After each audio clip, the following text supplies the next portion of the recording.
Today, I'm announcing that the Liberal Party has reached an agreement with the new Democratic Party to deliver results for Canadians now.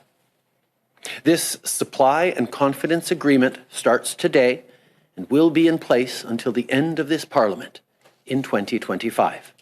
Canada has woken up to the axis of weasels. An NDP Liberal coalition has long been rumored, but now is codified. I'm Adrienne Batra. With me are Brian Lilley and Warren Kinsella. All right, Warren, the Liberal Party and Justin Trudeau's government has now added the NDP to the fold officially.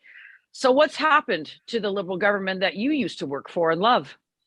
Well, it's gone. It doesn't exist anymore, and as I've just filed a column for the paper saying, going back to Mr. Turner and Chrétien and Martin Dion, the old Liberal Party is gone. And but so too is the NDP. I think as of this morning, what we're seeing is the friendliest of friendly takeovers of the new Democratic Party of Canada, and Jagmeet Singh no longer matters. He has rendered Justin Trudeau, who was previously, by the decision of the Canadian people, a minority prime minister, he has rendered him a majority prime minister until 2025. And I know they're allowed to do that. I think the point all of us need to make is they shouldn't do that.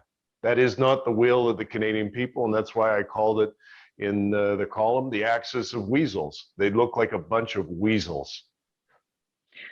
Canadians sent a minority parliament back, Brian, did not give Justin Trudeau that majority he so coveted in the last election, but the NDP has been propping them up for years now. And now, as I said, this is simply codified.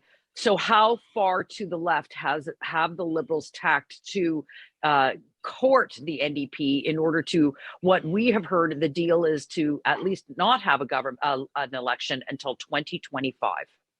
Well, just to use one of the policy issues, and it's a long, detailed list of what the Liberals agreed to get the NDP to support them. They have effectively adopted the NDP platform as their own. They're going to increase taxes on Canada's big banks and insurance companies. And some people might say, yay, great. Well, no, because they're also going to make them pay a Canadian recovery dividend. So we're going to be pushing our tax rates up to American levels or higher, which, going back more than a century, back to Laurier and MacDonald, Canadian governments kept our taxes just enough lower than the Americans so that we were more competitive, so that people would say, well, let's invest there, we can make more money.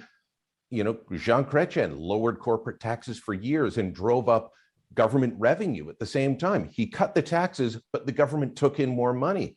It was great. We're going in the opposite direction. And on one issue, they want to do this national pharmacare plan, make sure everyone has access to prescription drugs. Some of the provinces, Quebec in particular, already has that, but they're going to take that away from all the provinces. And they're going to have a single buyer, a single purchaser for all the prescription drugs in Canada. What could possibly go wrong with that other than everything?